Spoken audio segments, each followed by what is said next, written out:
Good morning friends. मैं विमल मिश्रा आज आपको वापस कंप्यूटर की कुछ और इन्फॉर्मेशन दूंगा।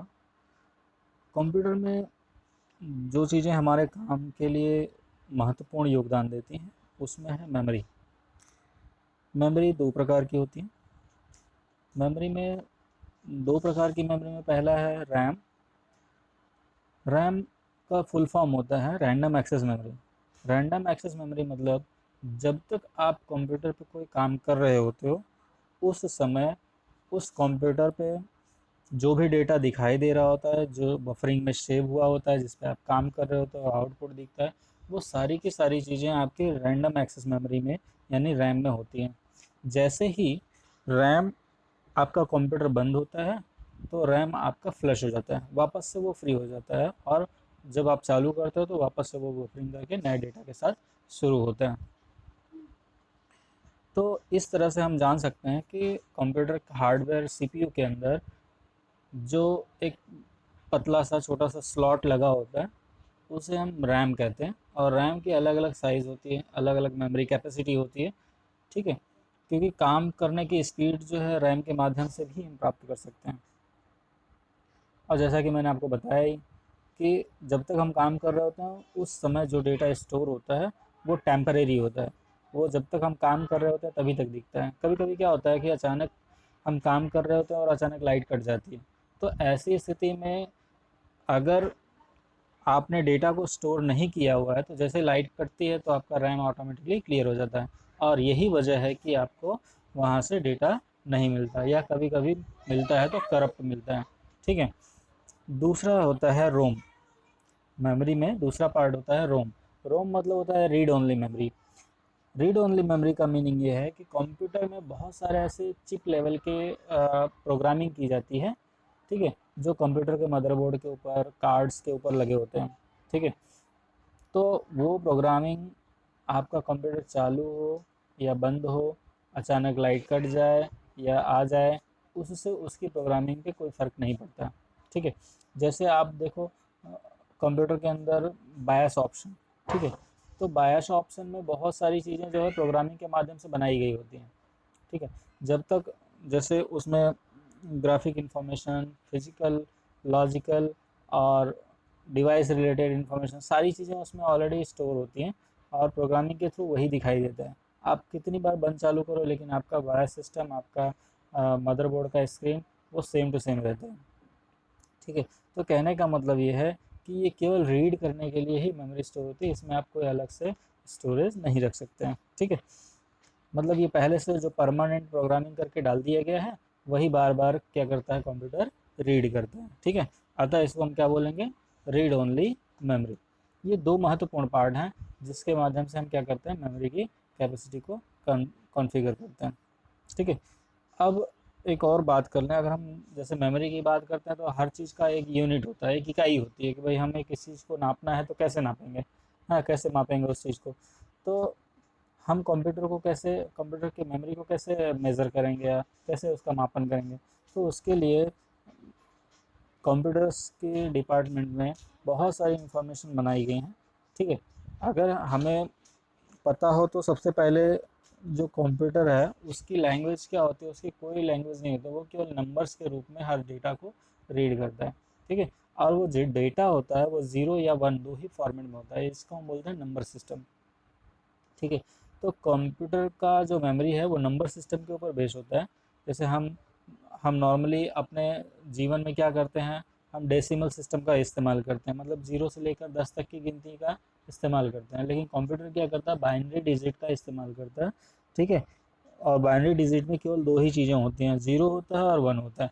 ठीक है, और अगर देखा जाए तो ज़ीरो और वन ये दो चीज़ें मिलके कम से कम 8 बिट की इकाई बनाती हैं। ठीक है, तो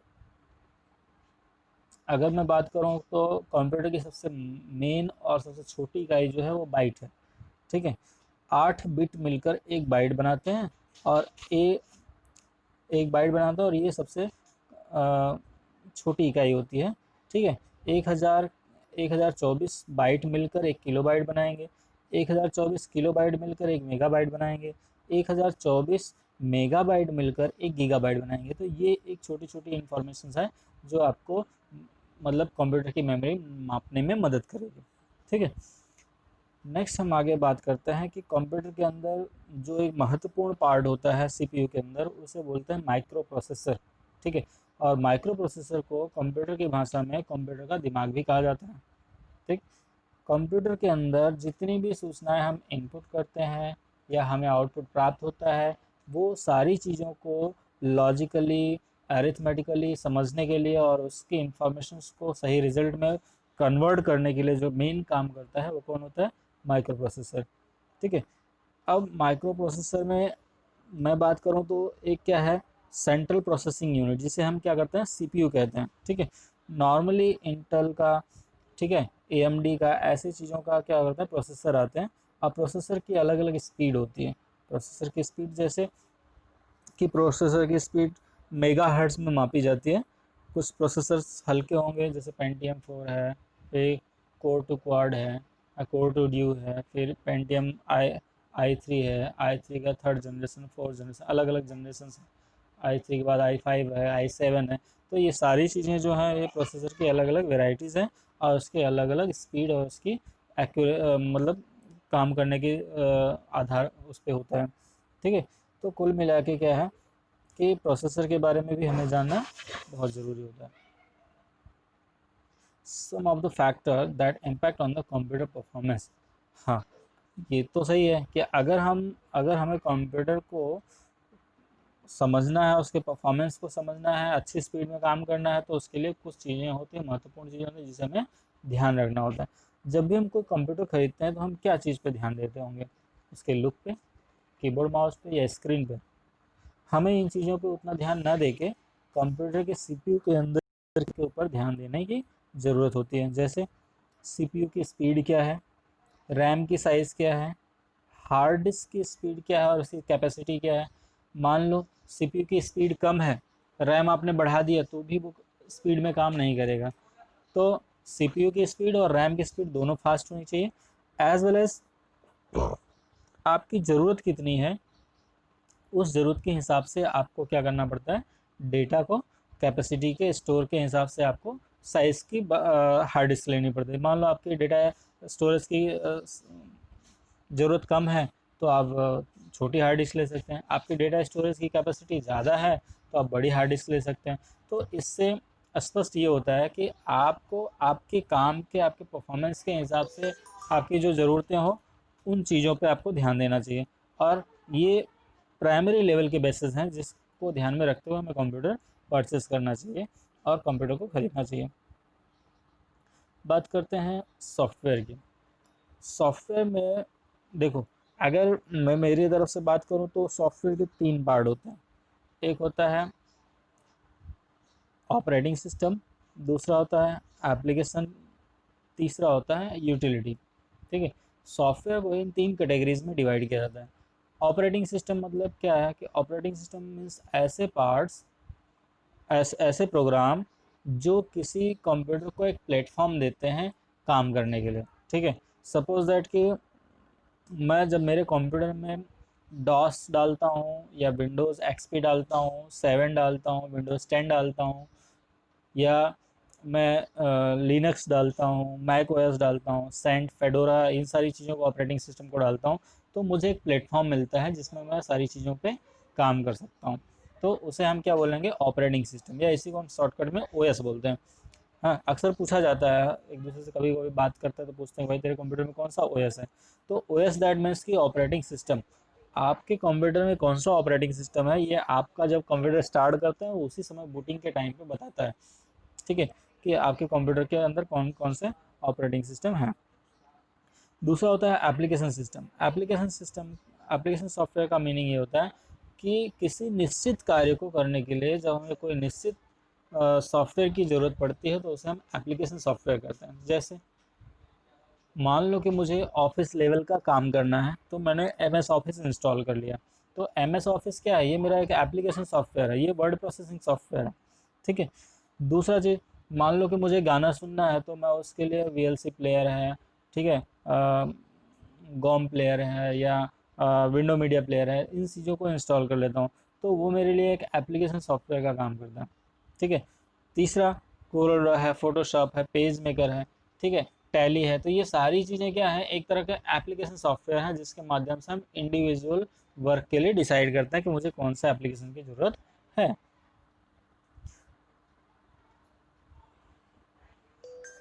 ठीक है। इसके साथ मैं बात करूँ एप्लीकेशन सॉफ्टवेयर, जैसे यहाँ पे आपको स्क्रीन पे दिखाई भी दे रहा है, word processing application Microsoft Word, Lotus, Word Pro and Word Perfect, and spreadsheet के लिए Microsoft Excel, Lotus 123, and database के लिए Microsoft Access and Lotus Apache. ठीक। तो ये सारी चीज़ें एक एप्लीकेशन सॉफ्टवेयर के थ्रू यहाँ पे दिखाई दे रही हैं। ठीक है। जैसे एप्लीकेशन के लिए यहाँ पे दिख रहा है पेरोल के लिए सेज सॉफ्टवेयर, प्रेजेंटेशन टूल्स के लिए Microsoft PowerPoint, Lotus Freelance, and desktop publishing के लिए एबोब फोटोशॉप, मल्टीमीडिया एप्लीकेशन के लिए Microsoft insert, CD ROM based and in in encyclopedias. ठीक है। तो ये सारे सॉफ्टवेयर जो है, ये सारे सॉफ्टवेयर क्या करते हैं, इंडिविजुअल काम के लिए इस्तेमाल किए जाते हैं। अगर जैसे कि मैं आपको बताऊं कि कंप्यूटर में काम करने के साथ साथ, ठीक है, मान लो कोई डेटा मुझे एक जगह से दूसरी जगह ले जाना है या दूसरी जगह से अपने यहाँ ले आना है और मेरे पास कोई माध्यम ना हो, तो एक कंप्यूटर से दूसरे कंप्यूटर को जोड़ने के लिए हम किसी न किसी नेटवर्क का, किसी न किसी माध्यम का इस्तेमाल करते हैं, जिसे क्या कहा जाता है, नेटवर्क। ठीक है।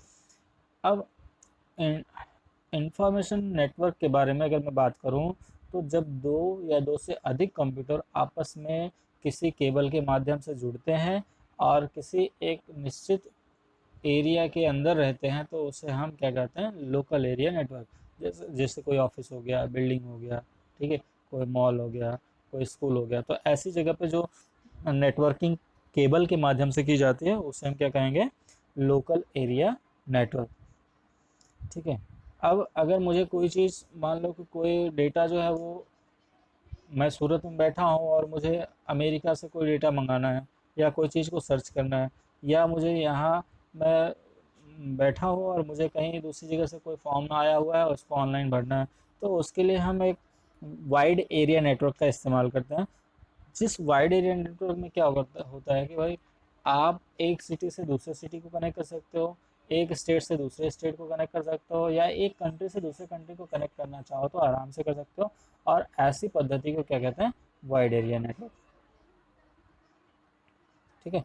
तो आज हम इन्हीं चीज़ों के बारे में बात करेंगे, साथ साथ में मैं थोड़ा सा यूजेस बता देता हूँ और यहीं पे हम आज का ये वीडियो ख़त्म करेंगे। जैसे नेटवर्क का यूज़ क्या है मेन। ठीक है। तो नेटवर्क का मेन यूज़ क्या होता है कि भाई, नेटवर्क के माध्यम से आप डेटा शेयरिंग कर सकते हैं। ठीक है। मतलब ट्रांसफ़र कर सकते हैं और रिसीव कर सकते हैं।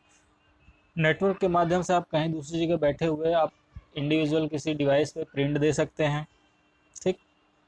स्कैनर्स वगैरह अटैच कर सकते हैं, मतलब एक ही स्कैनर हो तो आपके पूरे ऑफिस का काम आराम से हो सकता है। कहीं किसी कंप्यूटर से भी आप स्कैन कर सकते हैं, किसी भी कंप्यूटर पे आप बैठे हैं और आपको प्रिंट देना है तो किसी एक प्रिंटर से ही सारा काम हो सकता है। मतलब जो कंप्यूटर के रिलेटेड कुछ ऐसे पार्ट्स हैं या ऐसे डिवाइसेस हैं जिसका सेंट्रलाइज यूज़ करना हो तो हम नेटवर्क के माध्यम से कर सकते हैं। ठीक है। इसके बाद अगर मैं बात करूँ कि सिक्योरिटी लेवल की, ठीक है, डेटा मैनेज, ये सारी की सारी चीज़ें हम नेटवर्क के माध्यम से आराम से कर सकते हैं, और जिससे हमारे प्रोफेशंस के रिलेटेड, हमारे वर्क के रिलेटेड बहुत ही अच्छी और यूज़फुल चीज़ें इसमें मिल जाती हैं। ठीक है। इसी के साथ मैं इस वीडियो को आज यहीं पे समाप्त करता हूँ, और फिर मिलेंगे कुछ अगले इन्फॉर्मेशन के साथ, नई इन्फॉर्मेशन के साथ, नए वीडियो में। तब तक के लिए धन्यवाद।